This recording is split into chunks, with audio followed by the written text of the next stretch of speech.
Convido-os a assistirem o terceiro vídeo do projeto Família Hoffmann Resgatando Histórias. Neste vídeo contaremos a história dessa bela construção, conhecida como Maternidade Velha. Assista e compartilhe.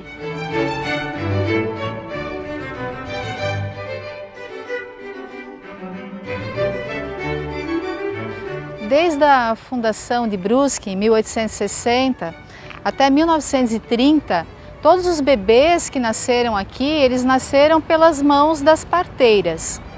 Mas essa situação mudou quando em 1930, na segunda metade da década, as senhoras evangélicas luteranas da Oase, elas tiveram a ideia de criar uma maternidade, de criar um espaço, para as mulheres terem os seus bebês com um pouco mais de conforto.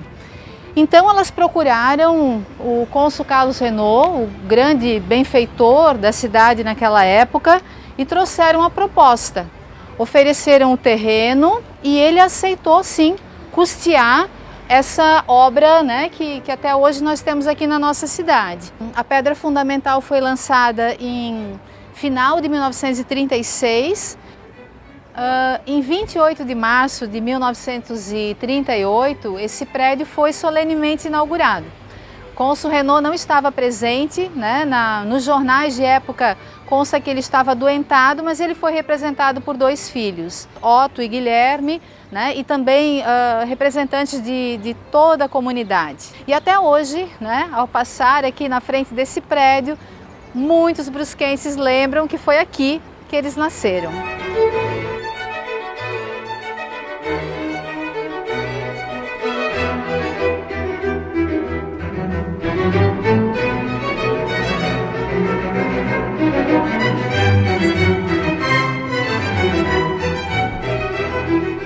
Naquele tempo, a Oase era mantenedora da maternidade.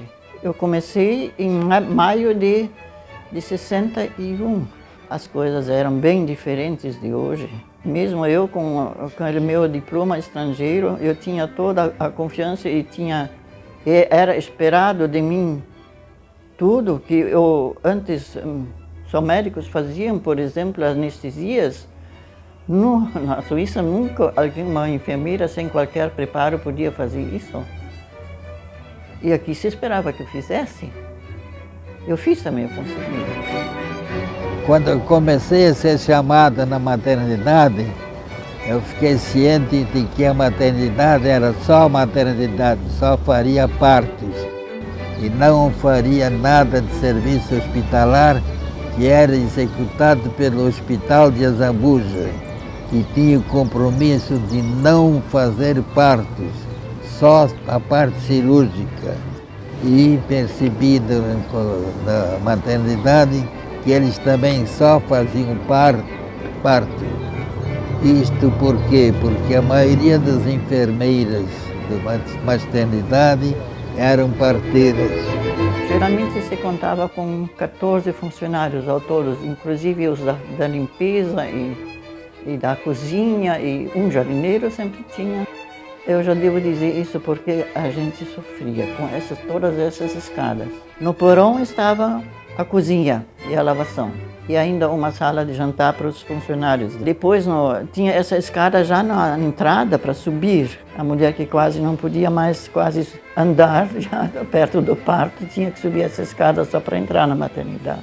No térreo, ou bem dizer assim, no primeiro andar, lá então tinha a sala de parto, berçário e banheiros, e tinha os quartos de segunda classe. E embaixo tinha 2 quartos com 4 leitos, um com 2 leitos. E os de primeira classe, que estavam no segundo andar, tinha lugar para mais 5 pacientes. Me informaram, eu nunca vivi, mas me contaram que havia maridos que se colocavam na porta da sala de parto para evitar que o médico homem penetrasse na sala enquanto a sua esposa estivesse lá em trabalho de parto. Quando a sala de parto era desinfectada, feita limpeza, era queimado formol durante 2 horas com a sala completamente fechada. E depois dessas 2 horas da queimadura do formol, eram abertas todas as janelas e a porta para entrar ar livre para que a sala pudesse ser usada novamente, porque o mau cheiro que ficava era insuportável. A gente às vezes já escutava de longe veio uma carroça, de tarde da noite ou de madrugada, então vinha uma parturiente. E a nossa parteira era a dona Erna Henschel, ela morava perto da maternidade, uns 50 ou 100 metros mais ou menos, e ela tinha uma campainha da maternidade para a casa dela. Então a gente apertava essa campainha e ela vinha. Nessa época, não é como hoje, as mulheres tinham que ficar deitadas no mínimo 4 dias sem levantar. E a alta recebiam, quando era tudo normal, depois de 7 dias. Uma cesariana ficava até 10 dias. Quando as crianças italianas eram buscadas, ou de descendência italiana, lá eles vinham com umas faixas grandes aí e enrolavam então as crianças nessas faixas. Elas eram bem fixas, pareciam uns bonecos assim, bem enfaixados. Geralmente a gente deixava as vovós lá fazerem isso mesmo, porque nem se tinha prática nisso. Os alemães não faziam. O que a gente usava era uma faixa umbilical. Uma noite, de madrugada, lá pelas 3, 4 horas, uma paciente necessitava transfusão de sangue. Naquele tempo, era costume o médico trazer o doador de sangue. Ele tinha que pegar, levar para a maternidade, colher o sangue e aplicar no paciente. Aí eu falei para a Schwester Erna, agora nesta madrugada de frio, essa chuvinha miúda, eu tenho que ir na casa acordar o doador e levar para a maternidade, colher o sangue e aplicar na paciente. Mas eu acho que é uma coisa praticamente impossível. O doador, ninguém vai querer vir. Aí ela ficou em silêncio um pouquinho, aí falou baixinho, pois o tipo de sangue desta senhora é igual ao meu sangue. Só se eu dou o meu. E ela, num gesto de liberdade, de digno até, ela se ofereceu para fornecer o sangue que foi colhido e colocado no frasco de vidro e pendurado no suporte, tudo bem, sangue correndo. A paciente reagiu favoravelmente quando surgiu um estouro e o chão se encheu de sangue. E a Schwester Erna exclamou, "Oh, o meu sangue derramado no chão." A Schwester Erna se apavorou.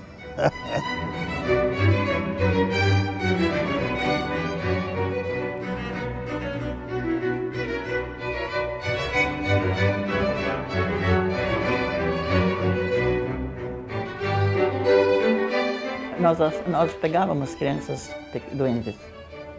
A certo dia, a malária, que trabalhava em Vidal Ramos, trouxe para nós 3 gêmeos, cuja mãe tinha falecido no parto. Como os pais, a família era muito pobre, eles ficaram na maternidade e assim se passaram 14 anos que eles estavam conosco.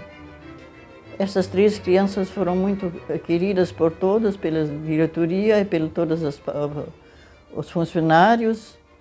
Eles simplesmente eram os trigêmeos da maternidade e faziam parte de tudo que tinha lá. E nasciam muitas crianças. Nesses anos de 60, por aí, se eu não me engano, eram assim pelas 500, 600 crianças que nasciam por ano na maternidade. No ano de 1974, foi o ano antes que eu saí, em 75 a primeira vez. Nasceram mais de 1000 crianças, porque nessa época as famílias eram muito grandes. Se a gente tomava os dados das pacientes, era 11º, 12º, ou mais filhos ainda, mas 9, 10 era o normal. Por isso existem esses clãs grandes aqui em Brusque. Na maternidade da cônsul Carlos Renault foram atendidas as mulheres de Botuverá, de Guabiruba, além disso de Tijucas, Nova Trento, São João Batista, e também aí para Itajaí, lá para Brilhante, e Barracão, e todos esses bairros abrangentes aí estavam. As mulheres vinham de todos esses lugares.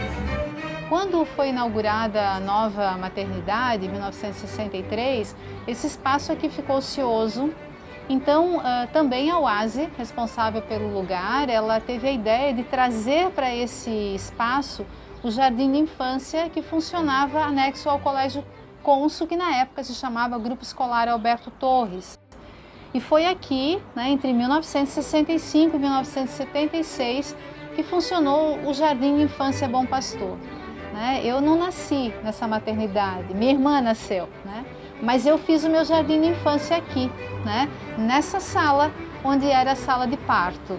E tenho excelentes memórias desse lugar, do parque e tudo mais. Também, depois disso, em 1976, um novo prédio foi construído para o jardim de infância e esse espaço passou a ter diferentes utilidades. Foi alugado para o INAMPS durante um certo período. Houveram consultórios médicos nesse local, houve um albergue, estudantes se abrigavam aqui e mais recentemente a prefeitura alocou esse lugar, fez uma reforma e nós tivemos alguns órgãos públicos aqui dentro, inclusive a Biblioteca Pública Municipal. É uma longa história, e esse prédio serve à comunidade de diversas maneiras. Hoje esse prédio é mantido pela União Paroquial. Para quem não sabe, a União Paroquial é a junção das 3 paróquias luteranas de Brusque, a Martim Lutero, Unidos em Cristo e Bom Pastor. Neste prédio, nós realizamos nossas reuniões mensais. A pastora Cristiane, que é a pastora vinculada à União Paroquial, ministra cursos de preparação à visita de famílias enlutadas e outros cursos ligados junto à Igreja Luterana. Para nós luteranos é muito importante a preservação desse prédio, já que ele faz parte da história da cidade de Brusque e bem como da família luterana.